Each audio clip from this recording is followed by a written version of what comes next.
bienvenidos, bienvenidas a todos, a todas otra vez al seminario de metafísica. Vamos a continuar con nuestra lectura de la metafísica del conocimiento de Nicolai Hartmann, rasgos fundamentales de la metafísica del conocimiento, y vamos a continuar con las temáticas que habían quedado pendientes de la sesión pasada de la exposición de Maximiliano. Además de esto, Tomás hará la recapitulación de las cosas que se vieron la sesión pasada. En la grabación y edición estará Bianelli, de moderador hoy estará Marco Antonio. Y si avanzamos lo suficiente, Jalí presentará algo, si avanzamos lo suficiente. Pero bueno, eso lo dejamos a los dioses. Así que, Tomás. Bien, pues como decía Luis, la semana pasada que nos reunimos presentó Maximiliano Pambris y entramos a la lectura de las dos fundamentales del conocimiento de Nicolai Hartmann, porque la sesión anterior a ella Luis Fernando había expuesto la introducción. Entonces Maximiliano ya se enfocó en la primera parte del tratado, que Hartmann buscará analizar lo que él llama el fenómeno y el problema del conocimiento, y en la primera sección el objetivo principal es mostrar qué es aquello que podría denominarse como lo no metafísico en el problema del conocimiento.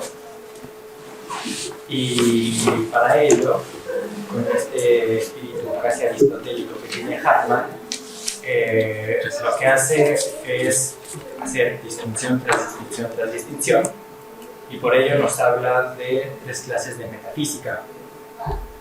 La primera de ellas nos remite a un sector de problemas de contenido determinado, que pues básicamente es la metafísica que podemos encontrar en la Edad Media, ¿no? Que tenía como núcleo fundamental a la ontología, y que había sectores especiales periféricos como la cosmología, la psicología y la teología. Después de ella está lo que Hartmann nombra como metafísica especulativa, que probablemente es la más reconocida para nosotros los lectores, porque es aquella que ataca a Kant en su crítica de la razón pura, ¿no? Aquí Hartmann no se detiene tanto para exponerla, sino que le interesa llegar al tercer tipo de metafísica, que es la que le gusta a él. Pero en la autorrepresión sistemática había dicho Hartmann que esta metafísica especulativa tenía como tema de análisis pues esto, Dios, alma, mundo, ¿no? Y son tres, por así decirlo, cosas que para Kant no pueden situarse en el espacio ni en el tiempo, y por lo mismo no pueden ser categorizadas en los 12 conceptos, los 12 conceptos del entendimiento. Por ello mismo no pueden ser analizados desde un ámbito teórico, ¿no? Y luego está la metafísica de los problemas, que se aboca a aquello que está en el mundo, que tiene como rasgo principal ser irresoluble, irracional y perenne. Y estas tres distinciones Hartmann las va a ir precisando a lo largo del texto. Luego, eso fue a lo que nos dedicamos tiempo la sesión pasada. Y después dimos paso al segundo apartado de la primera sección, que es la situación y contenido de los problemas, que suscitó muchas dudas, que pues no, yo creo que sería preciso decirlas de una vez para que no haya para que no nos revolvamos. Básicamente, el problema que nosotros vislumbramos en la sesión es que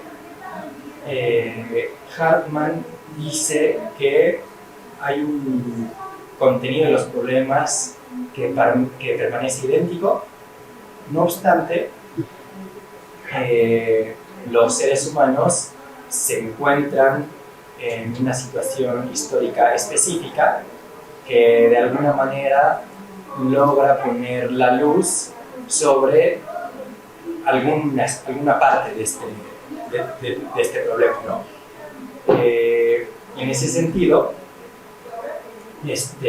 Maximiliano decía que es como si el contenido de los problemas, obviamente siguiendo a Hartman, guiara la investigación, ¿no?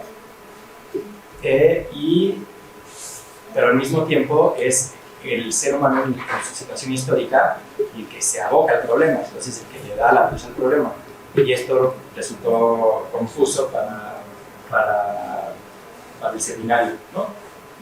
¿Sobre qué quiere decir Hartman cuando pronuncia que son los contenidos de los problemas los que guían la investigación? En este punto, Hartman le parece importante a Hartman decir que no todo es metafísico, sino solo aquello que es irresoluble. Por lo mismo, hay avances en las investigaciones. Hartman sí cree que hay un crecimiento en el conocimiento, pero esto no quiere decir, como sí lo plantean algunas posiciones del siglo XIX, que la ciencia puede deshacerse de aquello que es misterioso o irracional, ¿no? Para Hartman, este ámbito irracional siempre habrá un ámbito irracional, por más que podamos ganar comprensión en ciertos asuntos, ¿no? Y básicamente con eso concluimos el seminario, aunque Maximiliano apuntó un poco sobre el tercer apartado de la primera sección, que Hartman nombra como el problema del conocimiento en el sentido lato y en el sentido estricto. Pero no lo abordamos cabalmente, entonces pues solo diré algo muy breve sobre ello. Para Hartman, el problema del conocimiento siempre, en su época se abordaba de dos formas. Uno era desde el plano psicológico y el otro era desde el plano lógico. Entonces Hartman dice, ese es el sentido lato, porque la psicología es irreductible y la lógica es irreductible. Ninguna de las dos pueden combinarse y cada una de esas formas marca un camino para la investigación. No obstante, este sentido lato es el que a su vez exhibe el sentido estricto, porque el sentido estricto se da cuenta que no hay una teoría del conocimiento que se pueda hacer si no se tematiza el ser, ¿no? Es decir, si no se supera la esfera de lo lógico y de lo psicológico, ¿no? Si no se advierte que solo es conocimiento aquello que es trascendente a las relaciones que pueden haber desde la psicología y de la lógica. La psicología, por un lado, le da preeminencia al sujeto y la lógica, dirá Hartmann, al objeto, pero en ambas se pierde de vista el ser. Uno podría pensar que el objeto se identifica con el ser, pero eso no es cierto porque ya después de Kant se hace un esfuerzo en demarcar el objeto del ser, ¿no? Y en ese sentido la teoría del conocimiento quiso desvincularse de la metafísica porque el ser era pues algo así como algo inasible, ¿no? Algo que no tenía sentido preguntarse por él. Entonces ahí es donde Hartmann va a poner el dedo. Y por último, las preguntas que yo recogí de la sesión, una ya la adelantaba, era esto, ¿no? Al parecer, Hartmann dice que el contenido de los problemas permanece idéntico y en ese sentido parecería que es algo atemporal, pero veíamos que esto no es así, sino que más bien el contenido proviene de una procesualidad, ¿no? Y por ello la palabra que utiliza Hartmann para describirlo como perenne es afortunada, porque si bien nos remite a algo que no tiene intermisión, es un término que se suele utilizar en la biología, etcétera, porque marca algo que se desarrolla, ¿no?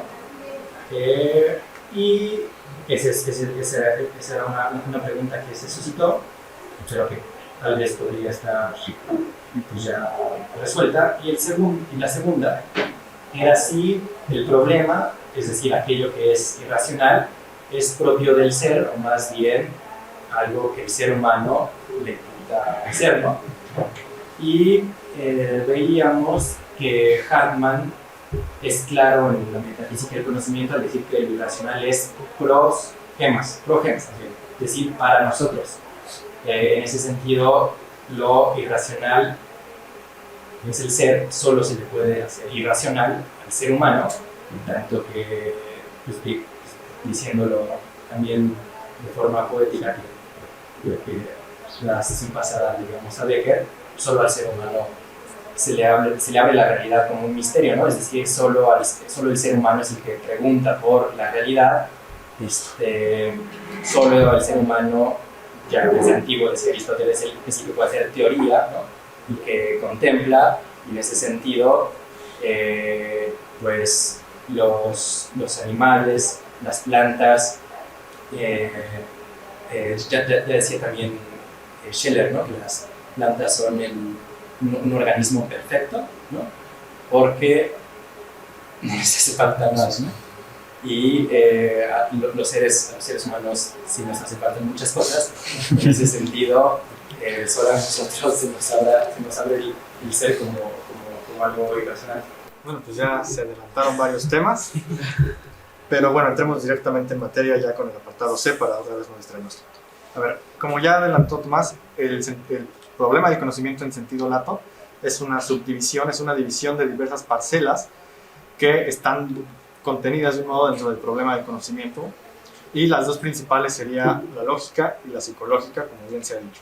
Son las especies, así puede entenderse mejor, son como si dijéramos las especies del género problema del conocimiento. Ahora bien, si son especies, usando esto de los géneros y de especies, no digo que Hartmann diga eso, sino para que se comprenda mejor. Ahora, si son especies de un género, deben de tener algo en común que permita asociarlas a un mismo género. ¿Y qué es eso que las hace comunes? Bueno, pues él considera que sería ese algo distinto, que es supralógico, suprapsíquico, y que por tanto, como también se dijo, no es reducible a ninguno de los dos. O sea, no se identifica plenamente ni con la lógica ni con la psicología, y eso es lo que los atraviesa, podríamos decir, lo que atraviesa al problema en sentido psicológico y en sentido lógico. ese algo metafísico, dice, bueno, ese algo metafísico lo está atravesando y que ya dijimos que no es ni lógico ni psicológico, pues ¿cómo sabemos qué es ese algo, ¿no? Porque no está indeterminado. Pues planteando la cuestión relativa al objeto del conocimiento. Ahora, ¿cuál es ese objeto? Pues él lo dice en la página número 33, dice textualmente que es el problema del... Bueno, aquí esto ya enlaza con el problema del conocimiento en sentido estricto. El problema del conocimiento en sentido estricto se halla entrelazado con la cuestión ontológica relativa al modo de ser del objeto, de suerte que si se separa de ella, se le rompería la espina dorsal. La dificultad del aprender estriba precisamente en el concepto de ser que se pretende aprender. No es. En sentido estricto, el problema del conocimiento tiene que ver con cómo es o qué es el ser de eso que se pretende aprender. Y es lo que atraviesa a las otras dos parcelas. Ahora bien, esto que atraviesa, como ya dijimos, que tiene que ver con cómo se aprende, y la aprehensión, si bien es un fenómeno psíquico en el sentido de que la aprehensión se da en la psique, y es también una cuestión lógica en la cuestión de las estructuras ideales, y así es lo que él realmente dice.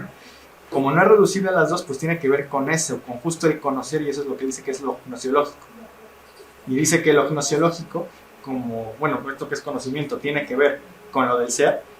La cuestión gnosiológica está muy entrelazada con la metafísica, y justamente por eso es metafísica del conocimiento. A su vez, con esto queda ya dicho que lo que es psicológico y lo que es lógico, como no está estrictamente relacionado con el ser, sería la parcela no metafísica.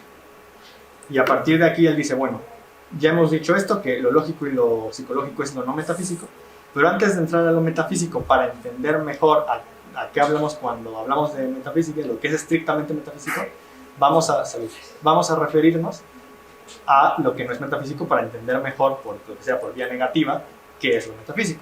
Y no es, ya se va a concentrar en lo que va a ser lo psicológico y lo lógico. Creo que hoy solo vamos a tratar lo psicológico, habíamos quedado. Entonces, pues eso es donde lo deja. Pero también hace una última nota, allá al final de este apartado C del capítulo primero, donde dice que lo voy a leer textualmente, es un párrafo, lo voy a leer todo, pero creo que puede ser bastante enriquecedor para dar el paso al siguiente capítulo. Por consiguiente, lo ontológico del problema, en la página 33, por consiguiente, lo ontológico del problema del conocimiento adopta con respecto a la cuestión gnosiológica medular una actitud completamente diferente a lo psicológico y lo lógico. O sea, no se está reduciendo lo que ya dijimos, no se reduce a la estructura psíquica y tampoco a las estructuras ideales, que sería lo lógico y lo psicológico. De ahí que no pueda pensarse en desprenderlo en el mismo sentido en que pueda hacerse con los últimos. Mas el hecho de que el problema del ser esté indisolublemente unido al del conocer en sentido estricto determina que este mismo sea un problema metafísico. En consecuencia, todo el grupo de problemas ontológico-gnosiológico puede calificarse de lo metafísico del problema del conocimiento, y a título de parte integrante uniforme, y aquí va lo que va a decir, enfrentarlo tanto a lo psicológico como a lo lógico. Y no va a haber una oposición entre la cuestión, el grupo de problemas ontológico-gnosiológico se van a enfrentar a lo que sería lo psicológico y lo lógico, que como ya en su recapitulación adelantó Tomás, pues en su tiempo eran los enfoques que se le daban al problema del conocimiento o a esta cuestión metafísica. Y básicamente el siguiente párrafo es una reiteración de la misma idea, de que en su época se ha dividida la teoría del conocimiento en esos campos y que se han estado luchando, y él pretendería dar otro enfoque o superarlo. A ver, en las cosas en los párrafos que está citando Maximiliano, está como la reiteración de la frase que abre la física del conocimiento, ¿no? Que es que el conocimiento no es alumbramiento, no es producción, ¿no?, del objeto, sino que es aprehensión, ¿no? Como producción podría ser objeto de la psicología, ¿no? Y como alumbramiento podría ser objeto de la lógica, ¿no? Pero en todo caso, la pregunta para Hartmann es ¿desde dónde se produce, si es que se produce el objeto de conocimiento, y cómo llegamos, o sea, cómo ha llegado eso a la conciencia que tenemos que alumbrar? por eso retrae el problema a la aprehensión, ¿no? Porque es lo que sería la condición de posibilidad tanto de un proceso psicológico como de un proceso lógico. Y entonces, la clave de lo que está diciendo es que para hablar de aprehensión tenemos que suponer, a su vez, ¿no?, el concepto de ser entendido como ser en sí, ¿no?, o como ser de aquello que es independiente del acto de conocimiento, ¿no?, en ese sentido estricto. No es que sea independiente ontológicamente, sino que es independiente del acto de conocer, ¿no? Porque lo que se está haciendo en ese momento es hacer depender al objeto de conocimiento, ya sea del acto psíquico o del acto lógico. Es decir, que está constituido el objeto por esos actos. Entonces se le vuelve dependiente de la actividad subjetiva y se le quita su esencia. No sé si esto aclara un poco por qué esta cita, ¿no? La dificultad del concepto de aprender, ¿no?, en Fassen estriba precisamente en el concepto de ser que se pretende aprender, que no es un concepto de ser que tenga que ver con significación, como es usual desde el medievo, sino ser entendido como captar cosas existentes. No sé si eso aporta una luz sobre ese fragmento. Y por otro lado, pues entender por qué tratar de hacer más explícito, ¿no? ¿Por qué lo psicológico y lo lógico no dan con el problema del conocimiento en sentido estricto, ¿no? Porque yo puedo hacer una descripción del proceso de una vivencia y eso no me da cuenta de, pues, qué estoy conociendo. Más bien el objeto de conocimiento se volvería el proceso mismo, ¿no?, el cual además yo estoy presuponiendo que existe, ¿no? Y del lado lógico, no se atiende el problema del conocimiento, porque lo que se está más bien preguntando es cómo se eleva el ser captado a las formas de validez lógica. Entonces ya se presupone el acto de conocimiento para Hahn, ¿no? Entonces por eso, si bien tienen algún tipo de conexión lo psicológico y lo lógico con el problema del conocimiento, lo tienen en un sentido muy lato, porque en sentido estricto no se plantean la pregunta fundamental, que es cómo captamos el ser. Bueno, sigue Jalí en hacer su comentario. Sí, gracias, Marco. Y gracias a Tomás y a Maximiliano. Nada más algo muy breve, ya para pasar a lo psicológico. Y es que, no sé si a ustedes les pasaba que, cómo distinguir entre teoría del conocimiento y nociología. Y cómo distinguir nociología de ontología. Porque parece ser que, como lo pasamos hace un momento, parecerían muy similares por momentos, ¿no? Y creo que por eso la ontología pertenece a la nociología, a la teoría del conocimiento como sector, porque la ontología por sí misma es una disciplina aparte. Digamos que me parece que Hartmann lo que está apuntando es que la ontología juega como un doble papel. O sea, por un lado puede ser entendida como una investigación del ente en tanto que ente, pero cuando se vincula con el conocimiento, y eso es creo que lo importante, ahí es donde se vuelve nociología. O sea, es que parece ser que es como una sutileza así de nada, pero para mí creo que sí es importante, porque parecería que la nociología se enfocaría en el ser del objeto, cuando no es tal cual es el problema, sino la relación del conocer con el ser del objeto. O sea, ese es el punto, me parece. Entonces, esto lo digo porque a mí en mi lectura me parecía confuso por momentos este tipo de sutilezas entre nociología, teoría del conocimiento, que podríamos decir, y un poco parafraseando a lo que él mismo critica de la metafísica tradicional, de cosmología, teología, psicología, es como una especie, o sea, Hartmann hace una especie de división entre una teoría del conocimiento specialis y una teoría del conocimiento generalis. Sí. La nociología sería una teoría del conocimiento generalis. Sí. Parece ser que decir nociología es decir ontología en clave de conocimiento, ¿no? Lo cual no quiere decir que la ontología sea reductible a la nociología. ¿Por qué? Porque la ontología no se puede reducir a las relaciones de conocimiento, ¿no? Sino que es el desarrollo de lo que puede el conocimiento en las relaciones de ser. Sí, ¿no? sí, sí. Y en ese sentido también estoy de acuerdo, ¿no?, con que la nociología es algo así como lo general, mientras que la teoría del conocimiento tiene que ver justamente, específicamente con elevar lo captado nociológicamente a formas lógicas, ¿no?, que es ahí donde está ubicado propiamente pues su diálogo con el empirismo, ¿no?, y con la teoría de la ciencia de la época. O sea, podríamos decir, ¿no?, que la teoría del conocimiento es como el ala que piensa el fenómeno del conocimiento en relación con las ciencias, ¿no?, con ciencias de la naturaleza y la lógica de las ciencias, ¿no? El capítulo segundo ya es lo psicológico en el problema del conocimiento. Y bueno, esta es la primera parcela del sentido lato. Ahora bien, una cuestión muy importante. Se titula el apartado A, el conocer como acercamiento psíquico. El A es muy, muy importante y está muy relacionado con el último, con el C. Está muy relacionado con el C. Y hay que tener en mente unas cuestiones, y es que Hartmann va a asumir, o al menos no parece ser que lo discuta expresamente en este momento, que el conocer como acto psíquico es un proceso. No es un proceso que se da, no es solamente algo como estático, sino que es un proceso. Valga la redundancia.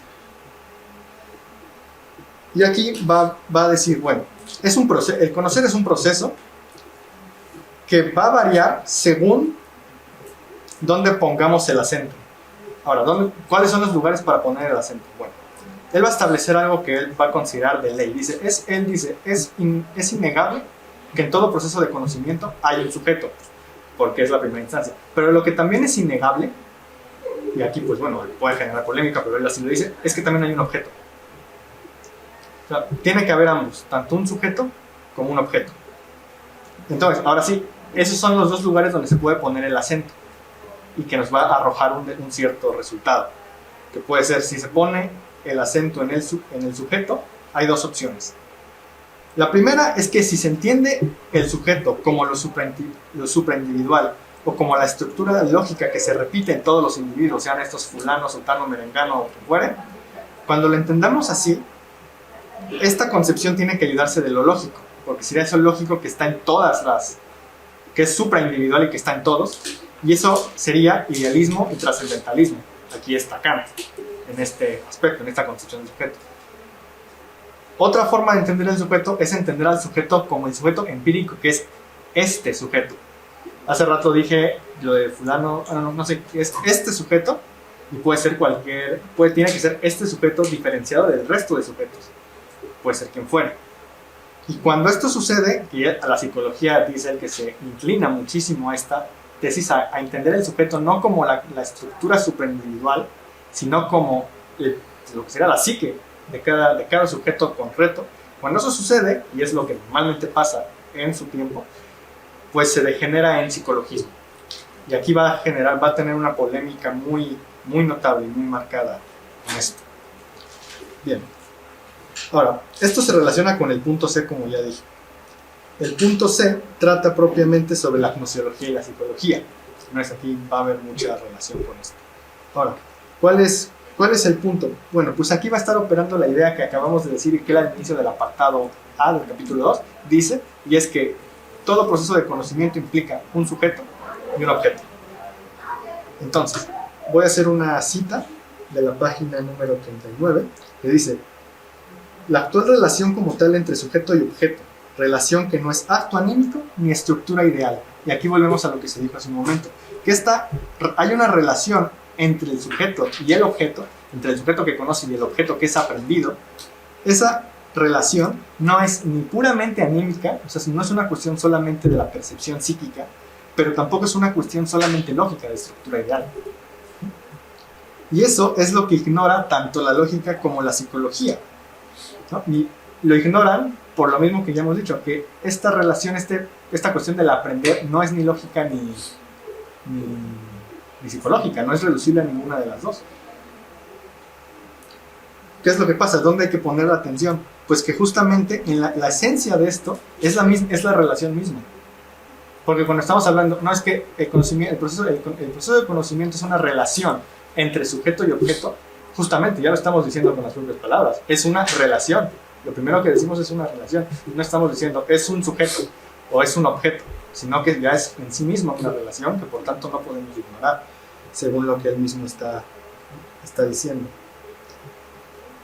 ¿Y en qué se equivocan, por tanto, la psicología cuando pretende reducir todo a los procesos, a las estructuras psíquicas? ¿Y en qué se equivoca la lógica cuando pretende llenar o poner solo atención en las estructuras ideales? Porque ahí está su error, en que pretendan cada una adueñarse, por decirlo así, del problema y decir, bueno, es que esto es solo psicológico, esto es solo lógico. Y ahí está el más grave problema. Ahora, esos son los problemas generales, suponer que están reducidos a su ámbito, ¿no? Ahora, con la psicología ocurre otro error que también se deriva pues, de sus premisas, que es que ya puestos a decir que el conocer es un proceso que se da en la conciencia, o sea, eso se puede decir que sí, o sea, es un proceso que se da en la conciencia, no puede darse. Pero entonces, a partir de eso, la psicología lo que concluye es que el conocimiento está determinado por los procesos mismos de la conciencia. Es decir, así como funciona mi conciencia, es así como conozco. Eso es lo que estaría diciendo, y para Hartmann eso no va por ahí. No va por ahí de ninguna manera.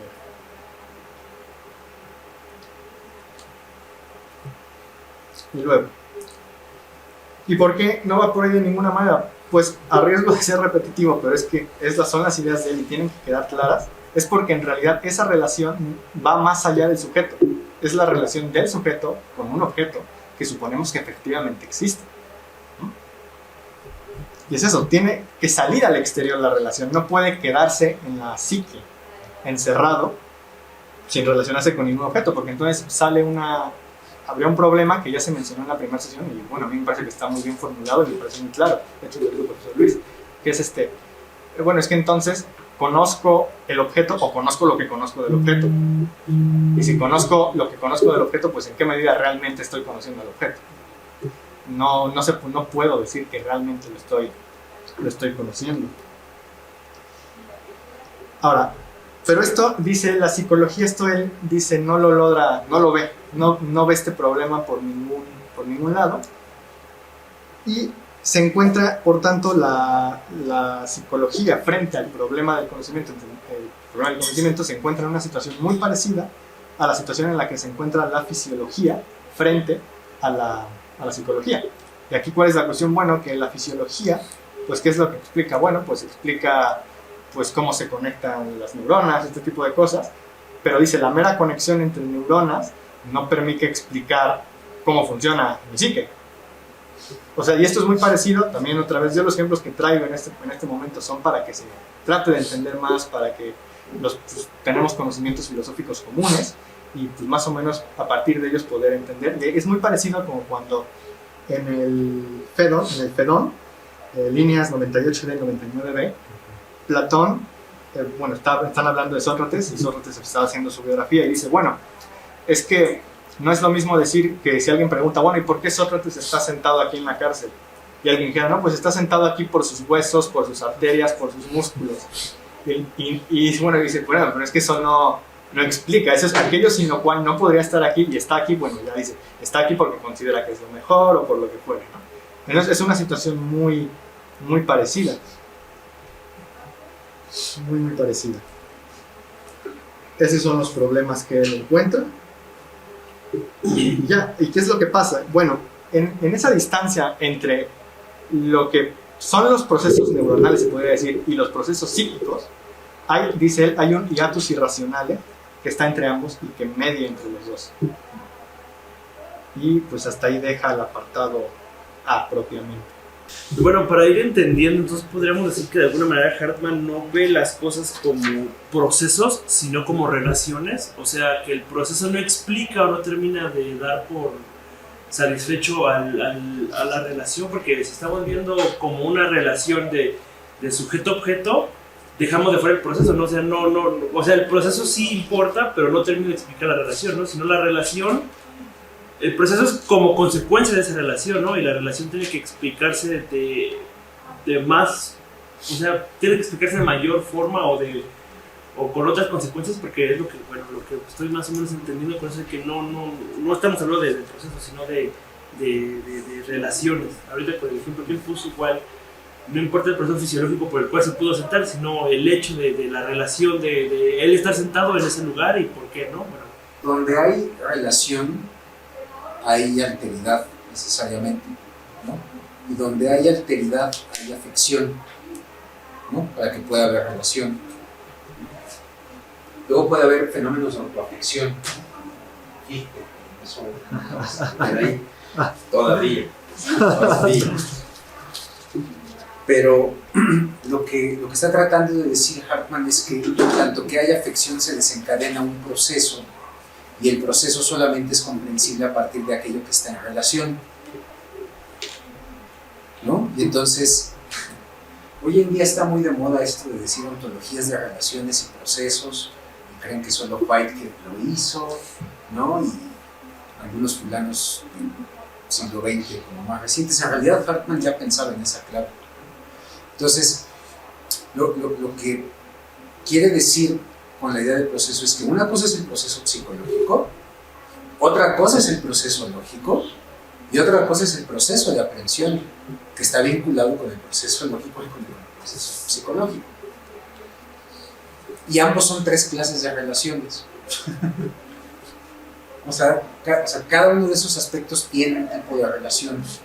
Por ejemplo, en el ámbito psicológico, la relación es real, ¿no? Es decir, es la cosa que me afecta a mi estructura psíquica.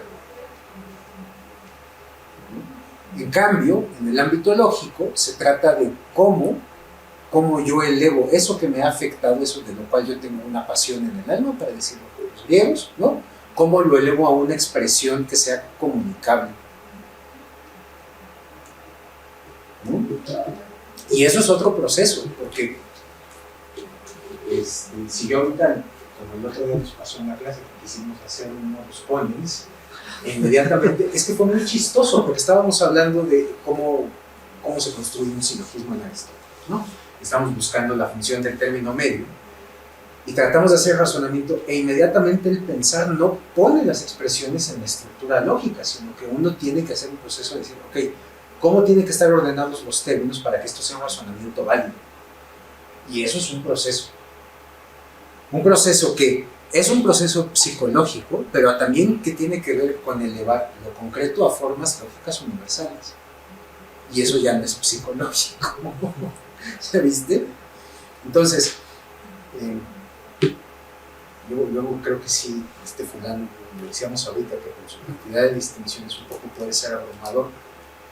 Pero lo que está diciendo Hartman en el fondo es, por no hacer estas distinciones, caemos en simplificaciones de los problemas y eliminamos lo metafísico de los problemas.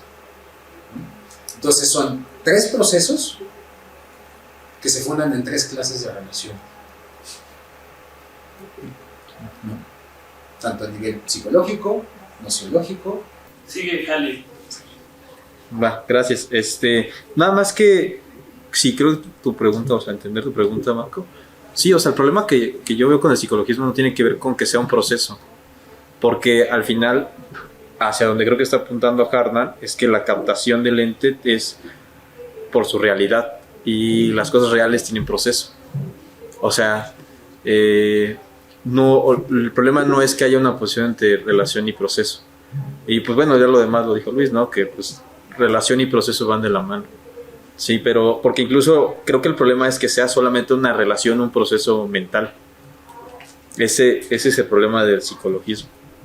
Y no sé, incluso hasta una cierta de solipsismo, porque pues entonces ¿cómo comunicas eso que tú captas, ¿no? Como individuo?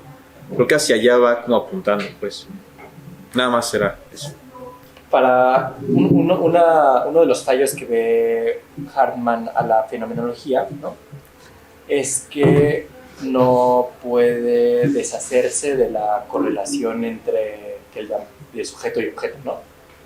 de claro, de la intencionalidad, ¿no? Del estar dirigido a, y en ese sentido es inquebrantable, y entonces por lo mismo el conocimiento siempre sería en esa relación y el objeto no podría desligarse del sujeto, ¿no? Y lo que Hartman dice es que eso no es conocimiento propiamente, sino que el conocimiento es cuando se da, ¿no? Cuando, por así decirlo, se le atina a aquello que permanece fuera de mí, ¿no? Y que no tiene por qué estar relacionado a mí, ¿no? Pero al mismo tiempo Hartman dice que solo puede haber conocimiento a través de la representación, ¿no? Y como decía Maximiliano, en esta estructura sujeto-objeto. Y justo el achaque que le hace al psicologismo es que, cito, ¿no? Página 36, pero aún suponiendo que pudiera explicar la estructura de la imagen del objeto como la que el conocimiento da, con eso nada se habría fijado todavía sobre su valor de conocimiento propiamente dicho, sobre su contenido de verdad, pues este no estriba en relaciones intrapsíquicas, cualquiera que éstas sean, sino en una relación que sale al exterior, la de coincidencia del objeto, ¿no? Pero, ¿cómo es que se puede dar cuenta de si se coincide o no con el objeto que es independiente de la representación, si solo podemos tener conocimiento a través de la representación? A ver si nos regresamos tantito a la página 32. Dice, como quiera que se concibe este ser como real o ideal, en el segundo párrafo, a la mitad, como quiera que se concibe este ser como real o como ideal, sigue siendo siempre un ser para la conciencia cognoscitiva, que sabe distinguirlo muy concretamente de las estructuras de conocimiento, y sin el cual tendría que aparecérsele sin objeto su propio conocer, ¿no? Y quiero permanecer en esa referencia y recordar que para Hartman el punto de partida metafísico mínimo es el realismo empírico, que tiene que ver con el hecho de que todos inmediatamente, ¿no?, sabemos que lo que vemos no depende de la conciencia. Una suerte, no quiero llamarle ingenua a esa conciencia, sino conciencia empírica, porque de ingenua no sé si tenga algo, pues. Lo que se pregunta Hartman es ¿por qué los psicologistas niegan esa vivencia natural? Y entonces lo que empiezan a hacer es decir, no, en realidad nuestras vivencias solamente se refieren a los objetos como son constituidos por el proceso psíquico, ¿no? Claro, con eso, ¿no?, con eso el psicologismo elude el problema de la representación, porque no hay nada que representar, ¿no? El objeto en realidad está constituido por el acto mismo, y en ese sentido es cercano a la fenomenología, es decir, Hartman estaría viendo la fenomenología demasiado cercana al psicologismo, ¿no?, por la idea del intencional. Esta es una frase fuerte, hay que darle.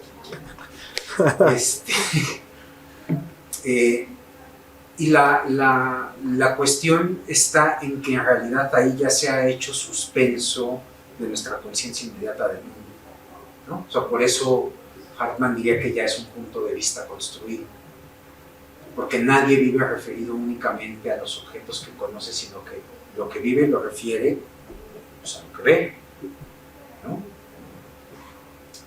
Ahorita que mencionaba Cristina la cuestión de los de si el psicologismo tiene razón, pues es que eso es lo que le pasa fundamentalmente a un loco, ¿no? O sea, el loco no es que digamos está como separado del mundo, sino que ve a todo el mundo incluido en sus vivencias, y por lo mismo todo lo que le aparece es verdadero, todo, ¿no? no está escindido, sino que justamente todo lo que vive está constituido por su propio proceso, por eso lo siente como real, ¿no? Entonces, podríamos decir que en realidad el psicologismo, el error en el que cae es querer eliminar la relación de representación que tenemos con las cosas. Que su pretensión era eliminar los dualismos, ¿no? Porque los dualismos parece ser que generan muchos problemas, como una cosa que es física afecta a algo que no es físico, ¿no? O el problema en Descartes del cuerpo y la mente. Entonces, ojo con lo que está sucediendo acá en el fondo. Tanto el psicologismo como el logicismo quieren eliminar el dualismo, es decir, la diferencia entre ser y pensar. Y Hartmann lo que quiere es conservarlo. Y por eso dice, bueno, para conservarla tenemos que apelar a esta vivencia inmediata que tenemos. Sobre todo pensando que quizás es sobre todo en esta época que lo irracional se está tematizando desde varios frentes, es decir, no solo como el límite cognitivo, sino también como estas potencias, fuerzas, energías que al final sí tienen un efecto tanto empírico como quizás más en un sentido pues sí, o sea, psíquico, en relación a cómo esto determina también una forma de relacionarse con el mundo. Es decir, una vivencia irracional. Yo sé que Hartmann no va por ahí, pero entonces en Hartmann, ¿cómo se establecería la distinción entre lo racional y lo irracional? ¿No? Es decir, si nos estamos enfrentando como a estos ámbitos heterogéneos, que sí, efectivamente hay una estructura ideal del sujeto, pero también una estructura ideal del objeto, ¿no? Y que quizás desde este punto no hay, bueno, todavía no veo como la forma en que esta diferencia se salve, ¿no? Que ahorita tú dices, no, es que no se trata de preservar los dualismos, pero sí se está preservando la heterogeneidad de sus ámbitos. Entonces, un poco más bien, o sea, ya limitando la pregunta, ¿en quién está pensando en relación con estos psicologismos? Son los positivismos de la época, y eso está también vinculado a la exposición sistemática. El psicologismo principalmente fue desarrollado por estas tendencias de las psicologías experimentales, ¿no? Entonces, si yo podía determinar cómo se da la causación en los fenómenos desde una clave naturalista, ¿no? Pues claro, entonces el mundo ya no, yo no tengo acceso al mundo, sino que el mundo es constituido pues, por los procesos neuropsicológicos. Que en esa época no existía, pues, o sea, no existía la neurociencia, era fisiología. Entonces, principalmente el psicologismo está en esa perspectiva, ¿no? Que tiende a naturalizar la conciencia. Yo tengo una duda. Es que no quiero sonar como muy redundante, pero no logro tener claro qué es lo que quiere Hartmann con esta parte de la psicología, si es como que la quiere eliminar o algo así, o simplemente hacer notar cuáles son sus errores, o solo hablar de la materia. O sea, no me queda claro bien cuál es la finalidad de esto que está pues diciendo en esta apartado.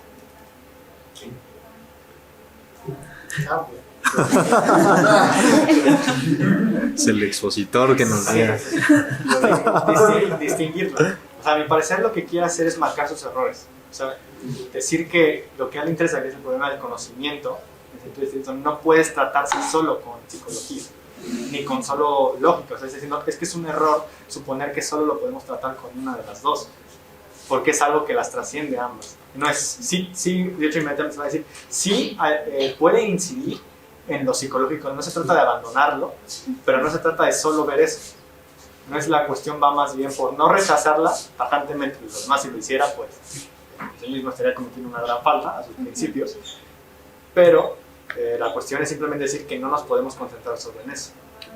Hay una expresión en filosofía que es esta, ¿no? Metábasis eis halógenos. Y es cuando uno trata de explicar una cosa por otra, ¿no? Entonces, tú en la psicología, ¿no? En la psicología de la época, sobre todo se pensaba a las vivencias a partir de algo que se conocía como leyes de asociación.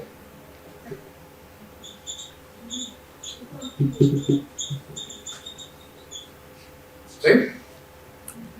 Y según estas leyes de asociación, lo que se quería decir es que esto es lo que constituye al objeto de conocimiento.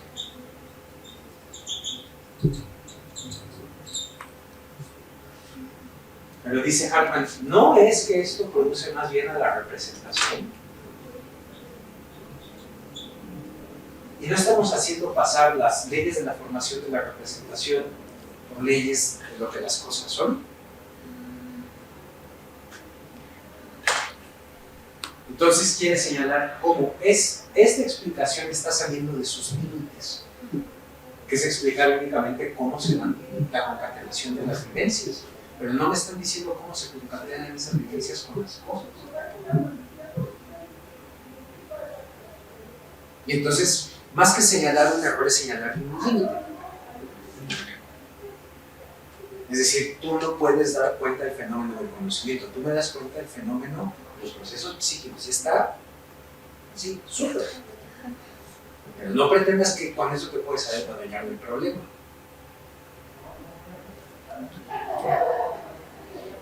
Así que es un poco más. Sí, sigue con esta misma línea del libro anterior, ¿no? De la autoexposición. Ajá. Sí, ya lo veo más claro. ¿Sí? Sí. Lo mismo va a pasar con la lógica, ¿no? O sea, ¿por qué tú me estás diciendo que el conocimiento es poner, ¿no?, la experiencia bajo conceptos cuando no me has dicho cómo se ha dado la experiencia? Que es ese fenómeno original del conocimiento. Sí. ¿Sí? Sí, más claro, gracias. Bueno, no sé si eso alguien más tiene. No, nadie. Entonces, ¿qué nos falta todavía, no? Sí, el B y parte del C. Entonces, pues bueno, va directamente. O sea, en última instancia, como se mencionó al inicio, pues sí, todos son procesos. Hay un proceso lógico, un proceso psíquico y un proceso psíquico. Pero en última instancia, estos también están articulados por el proceso relación-objeto. O sea, es la central, es la que articula y da razón de todos ellos. Entonces, nos quedamos en lo de la diferencia, ¿no? De que la fisiología no puede dar cuenta de los procesos psicológicos, del mismo modo que estos no pueden dar cuenta de los procesos de la aprehensión del objeto conocido. Ahora bien, resulta que el problema del conocimiento en sentido estricto sí puede influir en el problema psicológico del proceso. ¿Por qué? Bueno, porque o sea, el problema psicológico del proceso queda subordinado a lo que serían las estructuras objetivas del conocimiento. Entonces, lo que sea conocer, lo que sea ese acto de conocer, ese acto de aprehensión, ese fenómeno, determinará lo que sea el acercamiento psíquico que tenemos con las cosas, se puede decir. Y ahora, aunque el problema en sentido estricto no está subordinado al proceso psíquico, porque sería caer en lo mismo, caer en un psicologismo, el problema en sentido lato sí implica y está directamente relacionado con el proceso psíquico. Claro. Justamente porque, como ya dijimos, el que es el sentido lato trata de las parcelas específicas, lo que sería la lógica, la psicología, pues está la psicología, y tiene buena razón que sí lo pueda tratar.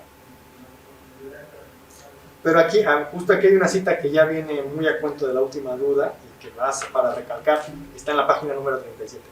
El psicologismo comienza solamente allí donde el método psicológico pretende adueñarse del problema del conocimiento en sentido estricto. Ahí empieza el peligro de desconocer el problema.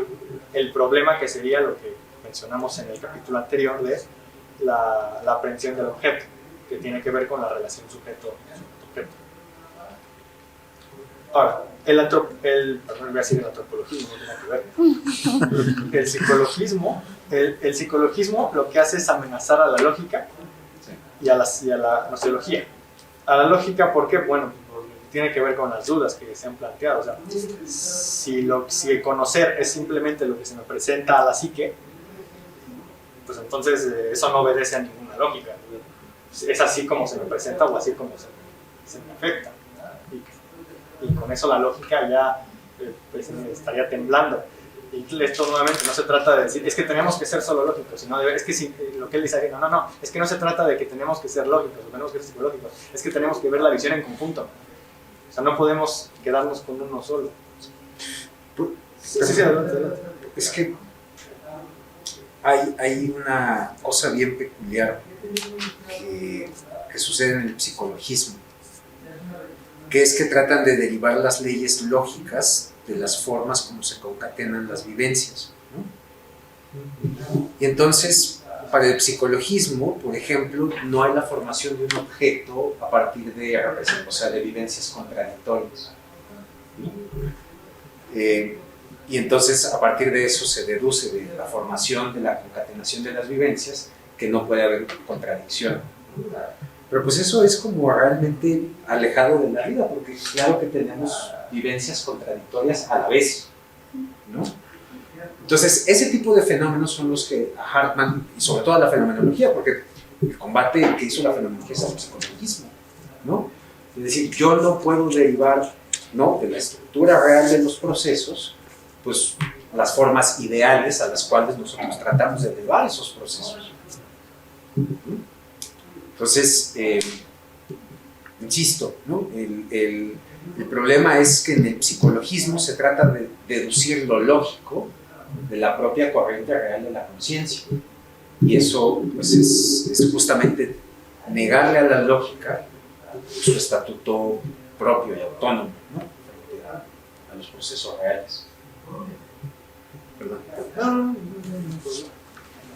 Entonces nos quedamos en esta cuestión de que, bueno, se amenaza la lógica y también la gnoseología, y como estas dos se ven amenazadas por el psicologismo, pues tiene justo sentido que ambas, pues muy marcadamente la gnoseología lógica, se hayan reaccionado en contra del psicologismo y han desarrollado un antipsicologismo. Bueno, y aquí pasa a ser un examen, ya es la última parte del apartado B, un pequeño examen pues, de cómo están las cosas en su tiempo, cómo está el desarrollo. Y bueno, entre estas cosas dice, bueno, pues está el idealismo lógico, ¿no? Y esto pues a mí me pareció importante resaltarlo. Dice, el idealismo lógico pues tiene méritos, es innegable, pero tiene un problema y es que rechazó al imine, esa es la fórmula latina que significa desde el comienzo, el problema del conocimiento en sentido estricto. O sea, lo desechó al considerarlo como que estaba mal planteado, que no respondía a sus exigencias de idealismo lógico, y de esa manera pues no vio nunca las cuestiones psicológicas y no quiso hacer como esta visión total, o sea, de conjunto, que tomara estas cosas. Y esto tiene que ver también con lo que se vio en la autoexposición sistemática, que era de que, no sé, o sea, un sistema o una metafísica, un sistema de pensamiento que rechaza desde el comienzo algo al considerarlo que está mal planteado, que no responde a sus estructuras o a su sistema, sin tratar de traducirlo a sus propios términos y ver el problema, pues ya eso no es algo que hay que tomar con pinzas. No es capaz de incorporar un problema que está ahí. Y bueno, yo creo que podría ser bueno ejemplificar a quién es, así como esta última duda, de a quién se está enfrentando aquí con los del idealismo lógico. Eso sí no me quedó muy claro, pero pues eso es propiamente el final del Sí, bueno, idealismo lógico son pues las posturas neokantianas, ¿no? O sea, es todas esas formas, o sea, para el neokantismo, lo dado, ¿no?, es una X indeterminada, que solamente es alumbrada por las categorías del entendimiento, ¿no? Toda la crítica que le hace Heidegger al neokantismo va por ahí, ¿no?, que es el haber pensado que la intuición solamente aporta como cosas oscuras, ¿no?, y lo único que trae luz pues, son las categorías del entendimiento, ¿no? Entonces, el idealismo lógico, ¿no?, lo que piensa es precisamente que el objeto de conocimiento está constituido únicamente hasta que se le aplica la forma lógica, es decir, la estructura del entendimiento, a eso dado. ¿Cómo esté eso dado? Es algo que ya no preguntan, ¿no? Que esa sería la primera pregunta de conocimiento, ¿no? ¿Cómo algo me llega a estar dado? Pero esa pregunta, pues ellos ya no la hacen, la dan como un hecho. Y es una X indeterminada. Bueno, No, José. que ahí se darían por satisfechos con decir que la intuición pura tiene la forma espacio-temporal. Y ya, fin. Y ya No dicen más. nada. Y es algo que la intuición le impondría a esa X. Además, ¿no? O sea, lo dado tendría, ya vendría filtrado por la forma en la que somos afectados. Está rayando con el psicologismo. Que además empieza a rayar con el psicologismo, ¿no?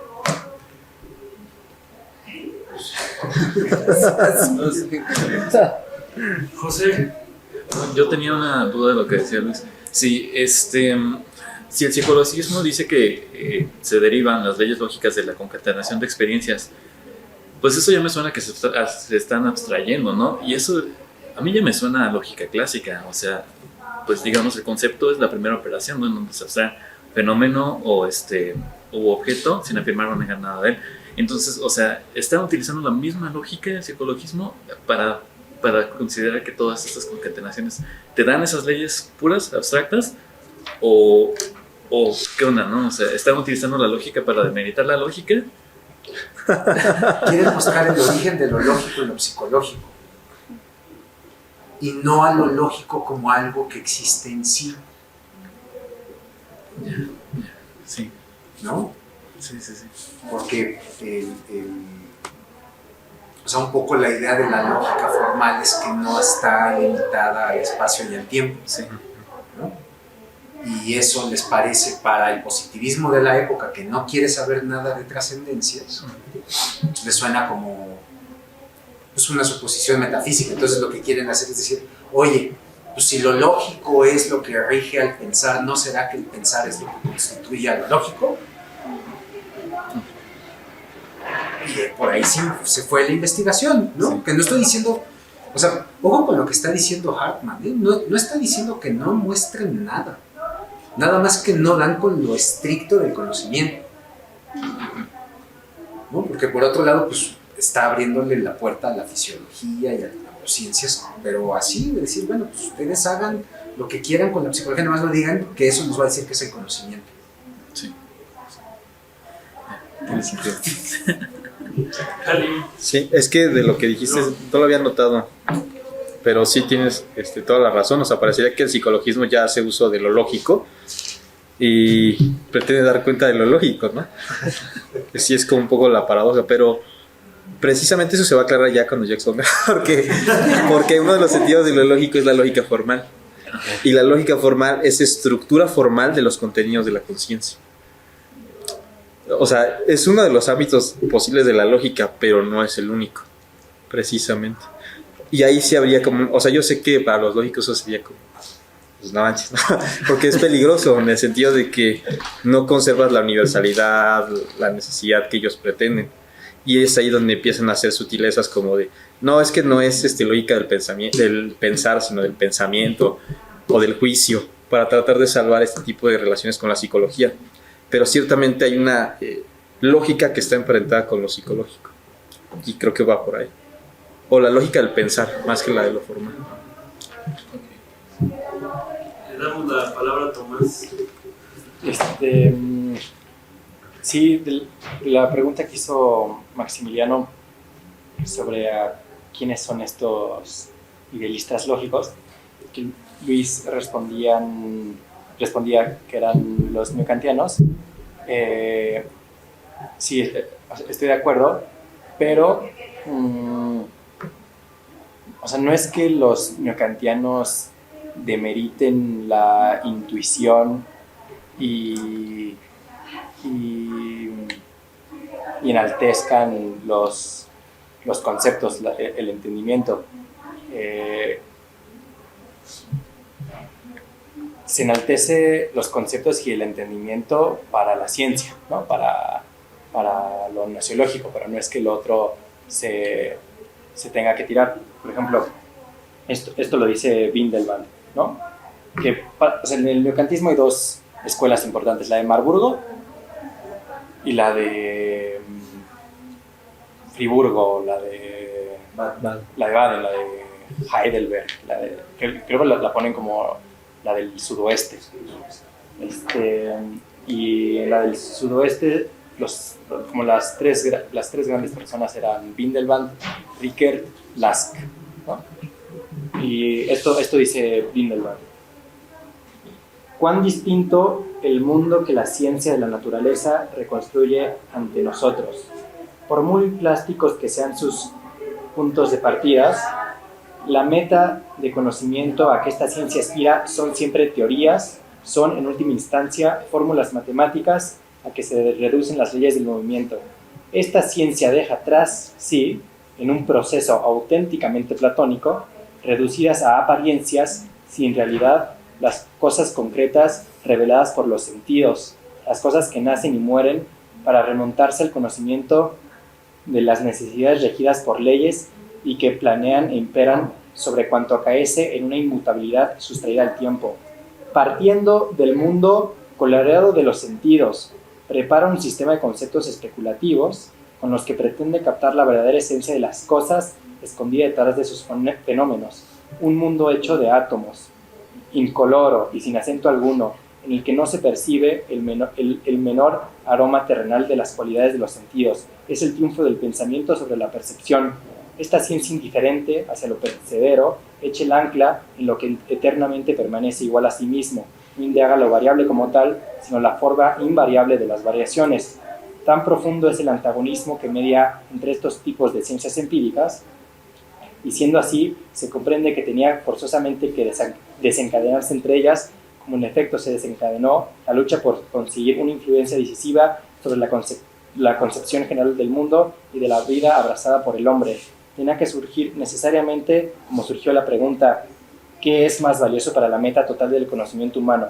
¿Un saber que versa sobre las leyes o un saber que recae sobre los acaecimientos? La comprensión de la esencia general de las cosas, sustraída al tiempo, o la de los fenómenos especiales que se desarrollan dentro del tiempo. Trátase evidentemente de una pregunta que solo es posible contestar parándose a reflexionar sobre los fines últimos de la ciencia, ¿no? Que básicamente está planteando la disputa entre las ciencias del espíritu y las ciencias de la naturaleza, ¿no? Pero sí, para las ciencias de la naturaleza, pues es esto que dice, ¿no? Se desprecia el acaecimiento particular de las cosas. Y sí, nada más, esa precisión. Que además hace mucho sentido, porque en el fondo también el concepto de conocimiento se le liga únicamente a ese modelo científico, ¿no? Cuando Hartmann quizás está queriendo liberar, ¿no?, al conocimiento de este mundo, de las leyes aparentes, inmutables, ¿no? Porque eso Hartmann no, yo creo que no lo afirmaría, menos si concedemos la tesis de que el mundo está en proceso, ¿no? O sea, bueno, solamente lo quiero dejar ahí. Sí, Bárbara. Bueno, ahorita con lo que dijo Tomás me acordé de Rickert y la distinción que él hace más bien entre ciencias de la naturaleza y ciencias de la cultura. Y no es que, por ejemplo, en el caso de Rickert, él solo relaciona el conocer con las ciencias de la naturaleza, sino que más bien plantea que los objetos son distintos y se conocen de manera diferente. Entonces, pensando en ese problema, no sé si entonces quizás él sobre todo está llevando esto del objeto a su máximo, pues a sus máximas consecuencias, ¿no? Que incluso el acto de conocer es diferente, ¿no?, en relación con el objeto. Que quizás en Hartmann eso no está ahí, ¿no? Porque lo toma como problema metafísico, pues. Sí. A ver. Pero es que vuelvo a la vez, quiero checar una cosa de lo que dijiste. Sí me llamó mucho la atención. Sí. A ver, otra vez, es que quiero volver a escuchar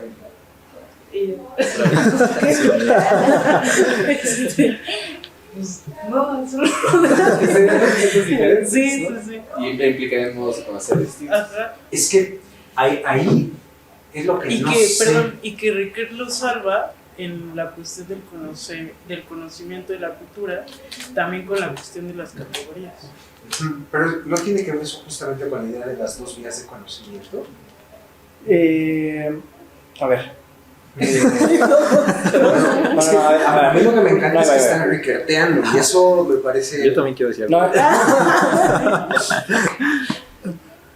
Bueno, es que, a ver. Max preguntaba. Max, ¿puedo decirte? ¿O no? Es que como es un equipo de fútbol, ¿no? Ya. Yo no tengo ningún problema. Sí. Maximiliano decía, ¿quiénes son los idealistas lógicos a los que se refiere Hartmann, ¿no? Y Luis decía los neocantianos, ¿no? Los de Marburgo hay que especificar. Y los de Marburgo. Que justo la escuela de Baden se centraba en problemas sobre todo de la historia, y los del Marburgo en teoría de la ciencia. Y no, bueno, pues muchos dicen que Cassirer se cocina aparte, pero Cassirer pertenece a la escuela de Marburgo, aunque la antropología filosófica pues parece que está más cerca de la de Baden, sobre todo por este interés que tiene Rickert, ¿no? en la ciencia cultural. O sea, los neocantianos sí son, o sea, les interesa el logicismo, pero no sé si ellos mismos se llamarían a sí mismos logicistas, porque los logicistas pues es este movimiento que creo que es de matemático con Hilbert, ¿no? Con Hilbert. Y sin duda la teoría de la ciencia que tiene Cassirer se parece a la de Hilbert, en tanto que puede que haya una articulación de sentido sin que por ello se refiera a una cosa existente, ¿no? Entonces eso puede que tengan de parecido.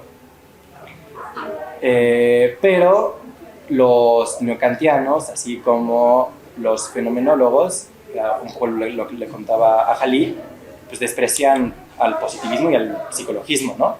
Entonces les parece terrible que el conocer se explique de manera psicológica, ¿no? De manera psicológica genética, ¿no? O sea, ¿cómo es la génesis del conocimiento, ¿no? Y y además que solo se remitan a procesos de la conciencia.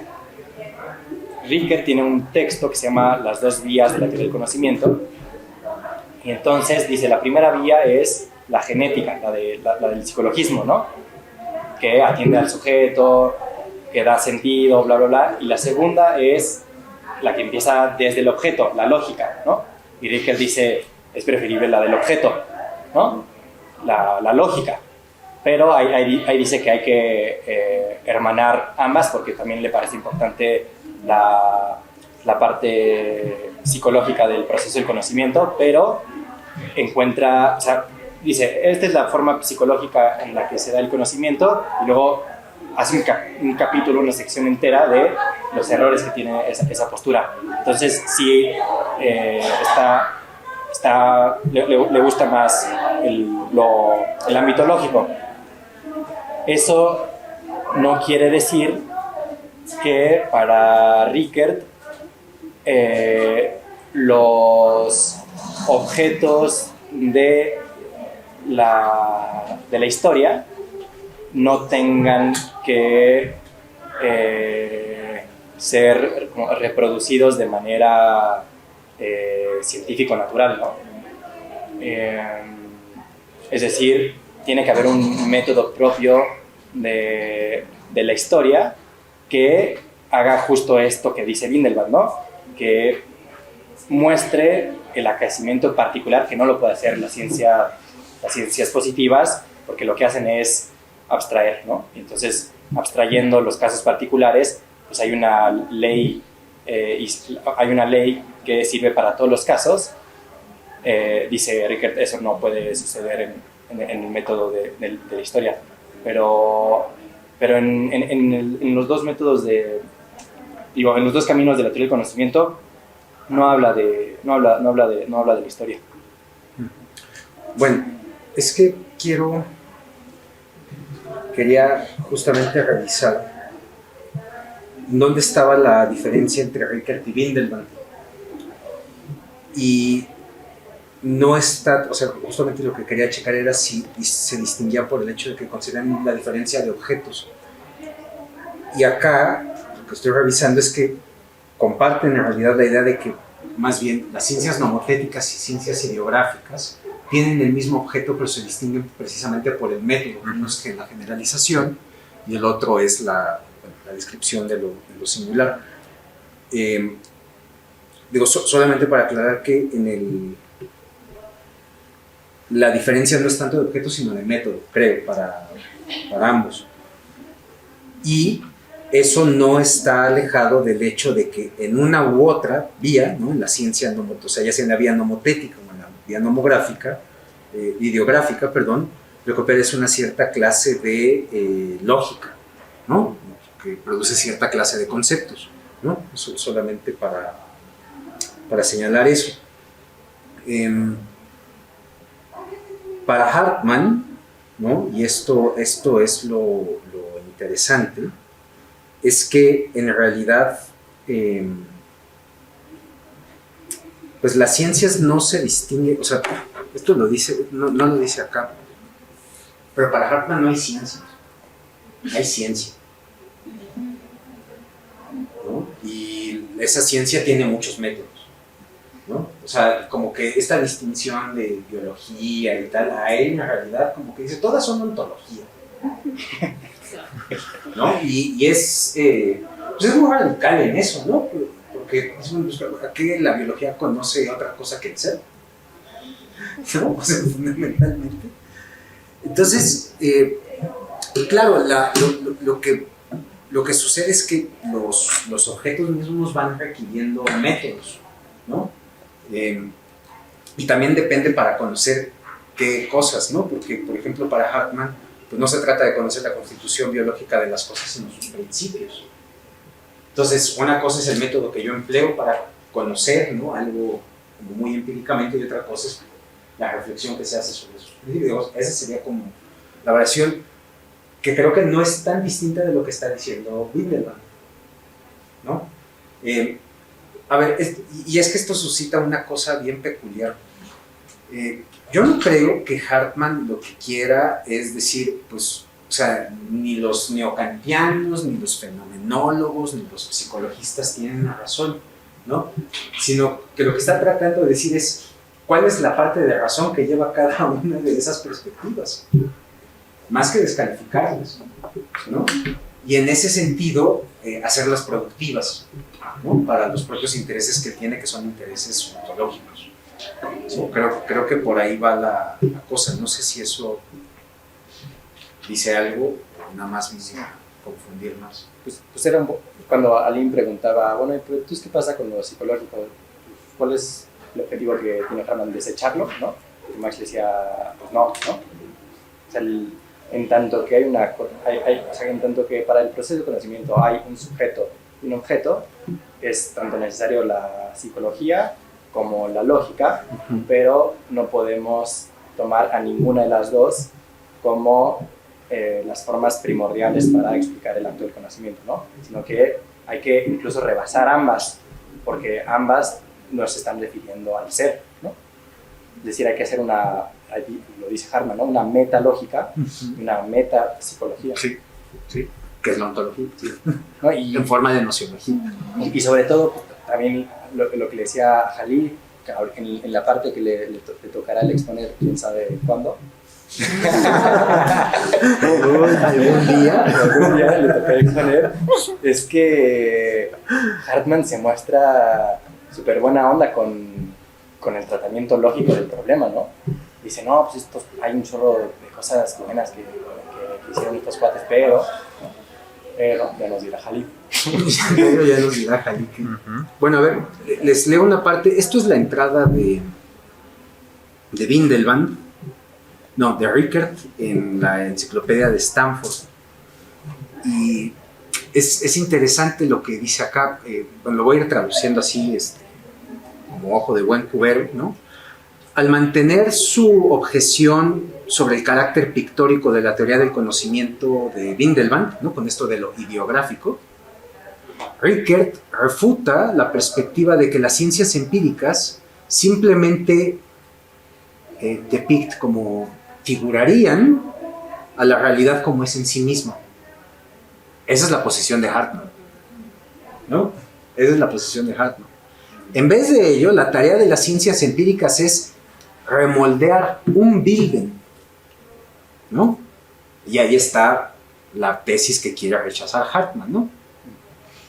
El mundo inmediatamente dado y formar conceptos en los cuales solo una porción pequeña, solo una fracción pequeña del original dado es tomado, ¿no? Y por eso llama a estas posturas constructivistas, ¿no? A Hartmann a los idealistas, ¿no? Porque la parte que quieren tomar como punto de partida para la formación del objeto de conocimiento es así de, bueno, pues es un pretexto, ¿no? Y entonces de lo que se trata es de formar al objeto, y por eso utiliza la idea un Bilden. Sí, es solamente el estímulo oscuro que yo tengo que elaborar a través de conceptos. ¿Por qué no estoy lo irracional? ¿En dónde? En los mercantiles. La materia, por ejemplo, para las solamente es importante en tanto que es lo que permite la variación de los conceptos. Ahí la materia tiene un papel productivo, pero solamente en tanto que sirve a que los conceptos se reformulen, ¿no? O sea, yo también estoy de acuerdo con lo que dice Tomás, porque, bueno, la obra central de la época chida de Rickert fue el problema del objeto de conocimiento. Yo digo que Hartmann, que se quede grabado, sigue en el mismo problema. Ese es el problema de Hartmann, el problema del objeto. Que él lo ve desde la perspectiva ontológica, pero eso es lo que une a Hartmann con el neocantismo. Y por eso Hartmann tiene esta preeminencia por lo lógico. Pero de Rickert, un poco también ya lo dijiste, o sea, la diferencia es metódica. O sea, la ciencia cultural y la ciencia natural se distinguen por su método, porque se refieren a la misma realidad. Aunque la realidad para la ciencia de la cultura es en relación con valores. O sea, la ciencia de la cultura se distingue de la natural porque no piensa en la realidad solamente en sí, sino en cómo es que puede estar regida por un valor. Y además está pensando en los bienes culturales, que ahí sí es muy tradicional Rickert, en el sentido de que la cultura es aquello que nosotros ponemos sobre aquello que brota en la naturaleza por sí mismo. O sea, con la idea del cultivo. O sea, la ciencia de la cultura es todo lo que hay de humano en lo que ya existe. Y eso imprime valor. Entonces, esas son como un poco las distinciones. Y ahí lo importante, que yo creo que es lo que estabas apuntando tú, es el concepto. Que creo que es también lo que se está peleando Hartmann. Porque para Rickert el concepto es clave. Porque el concepto es lo que permite lidiar con la heterogeneidad de la realidad. Darle homogeneidad, y dependiendo de cómo la lleves hacia la universalidad o hacia la singularidad, es el ámbito en el que te vas a mover. Si tú te lo mueves hacia la individualidad o la singularidad, estás pensando en términos de la historia. Y si lo mueves hacia la universalidad, estás pensando en términos de las leyes de la ciencia. Y entonces estás en otro método.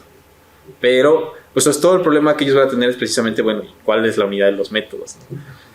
Que, bueno, yo no sé cómo lo resuelven, pero lo importante era esto que quería decir, que Rickert sí le da una preeminencia al concepto. Y si de entrada Hartmann dice que la esencia, aparte dice la esencia, ¿no?, del problema del conocimiento es la aprehensión del objeto. No hay concepto. O sea, de entrada ya lo quitó, ¿no?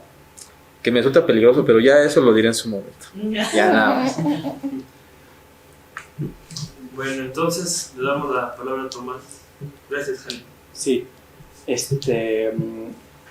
a ver, sobre esto que dijo Jali, decía Jali, la ciencia cultural se mide, por así decirlo, a través del valor, ¿no?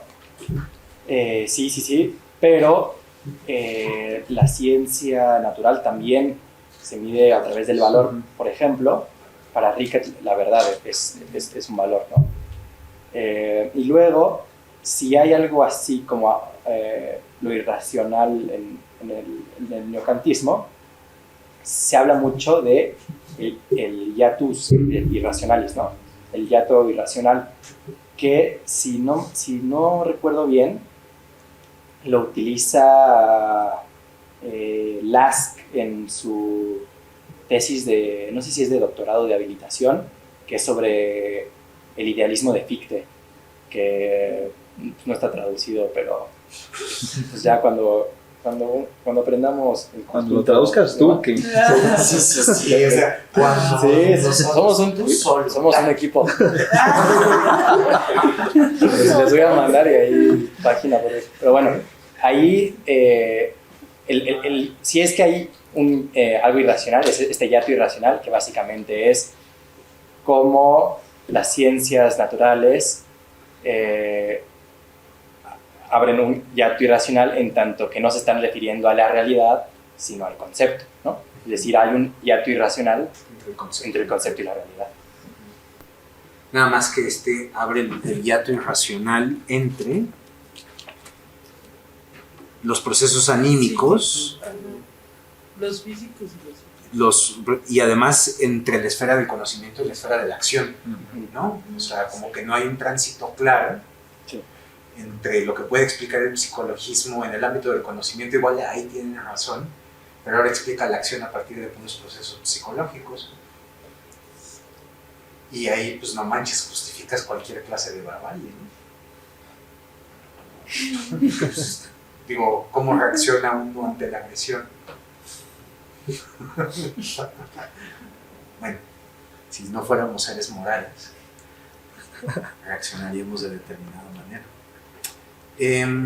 No sé, Max, ¿hay todavía cosas?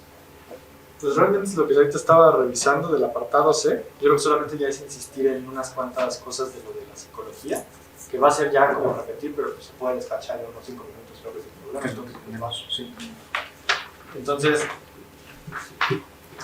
bueno, ya se dijo que en sentido estricto el problema del conocimiento más tiene que ver con la ontología gnoseología que con la lógica o la psicología. Pero dice que hay una cuestión muy peculiar, y es que la gnoseología, sí, que la gnoseología a secas, sí lo dice, pero no la de orientación lógica, no pudo mantenerse a salvo del psicologismo, que sí se vio afectada por él. Aquí yo creo que ya, una vez que acabe, podemos aclarar rápidamente nuevamente en quiénes está pensando cuando dice esto. Pero bueno, dice, la gnoseología a secas sí fue afectada por el psicologismo. Sí. Pasa a hacer un examen igual de cómo está la situación en su tiempo, e insiste nuevamente en que por méritos que tenga la psicología o la lógica, finalmente ambas están cegadas entre la actual relación entre el sujeto y el objeto, la cual no es reductible a ninguno de los dos, que es lo que hemos estado diciendo. Mientras va apreciando la gnoseología, aprecia la que es de orientación lógica, y dice que esta es poco mejor que el psicologismo si la gnoseología de orientación lógica tacha de psicológico todo aquello que no sea lógico. O sea, si dice que todo aquello que no es estructura ideal es psicológico, pues es más o menos lo igual que el psicologismo, porque igual se está reduciendo mucho, está pretendiendo eliminarse de cosas y ya deja sin explicar otras cosas, como por ejemplo la actual relación sujeto-objeto. Y aquí va una cuestión que tiene que ver con lo de la psique, que creo que no se dijo, y es que hay actos que, aunque estén referidos a una conciencia, eso no significa que sean actos puramente psíquicos, sino que puede ser que la conciencia tenga la labor de puede ser un medium o un intermediario, pues. Es como decir, pues cuando yo conozco algo, lo conozco a través de mi conciencia me ayuda a conocerlo, pero no es simplemente el contenido de mi conciencia lo que estoy confiando. Entonces es lo que él está aquí llamando la atención. Y dice en este contexto que si se deja de lado lo psíquico, se perdería de vista que, por ejemplo, lo psíquico tiene más que ver con el conocimiento que lo lógico, porque es lo que ya también una idea que se estaba diciendo, o sea, cuando se nos pide que hagamos un razonamiento es difícil porque no nos es tan cercano como sería la simple percepción, es decir. Y pues básicamente con eso acaba el capítulo segundo y el apartado C del mismo.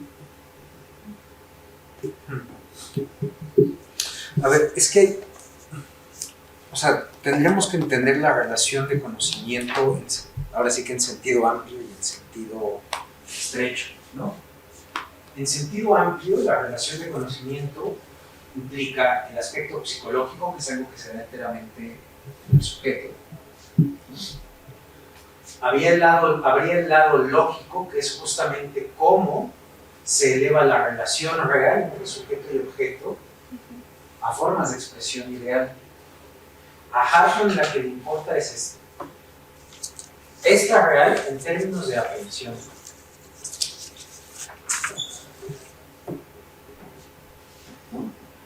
Solamente para que quiero adelantar una cosa, para Hartman esto es una relación fundada. Lo fundamental entre la relación sujeto y objeto son lo que él va a llamar actos emocionales.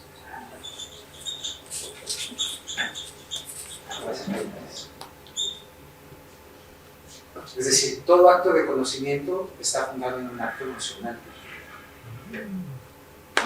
Y estas relaciones de ser que se muestran acá anteceden y fundamentan la relación de conocimiento. Y estas no son reducibles ni a lo psicológico ni a lo lógico.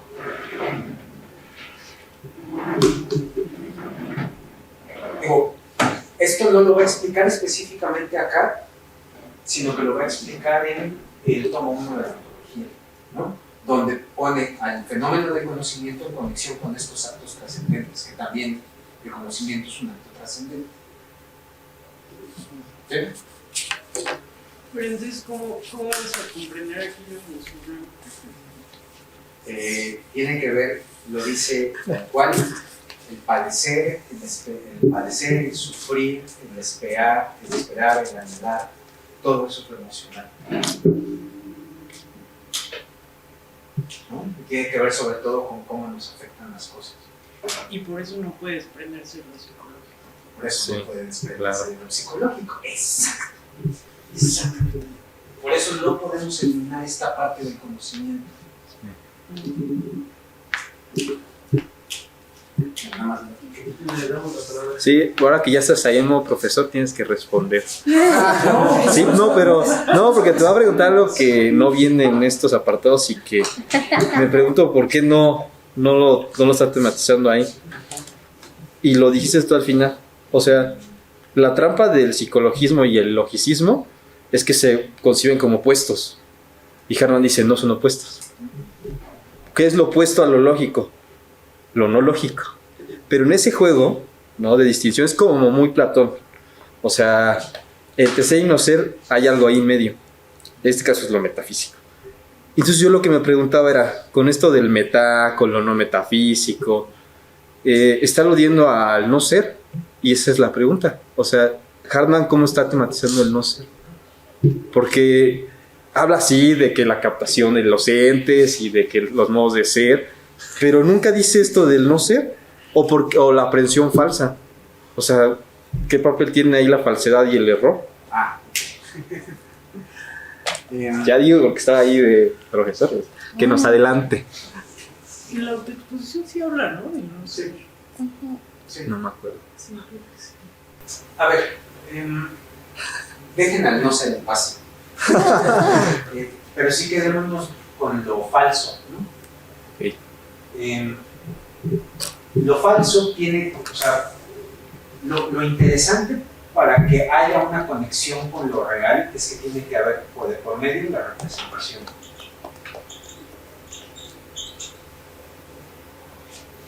Y lo que es falso no es el acto, sino la representación respecto de la cosa.